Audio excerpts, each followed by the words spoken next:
Hello friends and welcome to my channel Study Blast. Today I will show you guys how can you sketch a rose. So let's start. Firstly draw it and after that I am starting to sketch it. I use normal sketch pencils. It looks very beautiful when you complete it.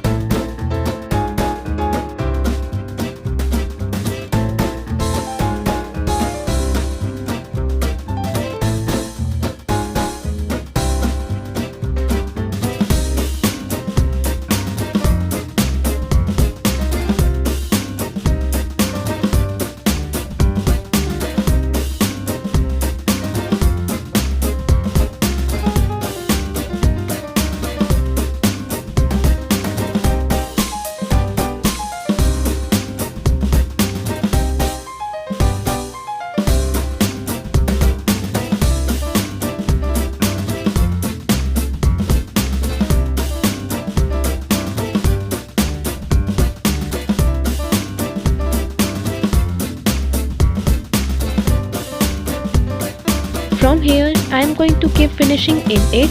It will look beautiful when you complete it.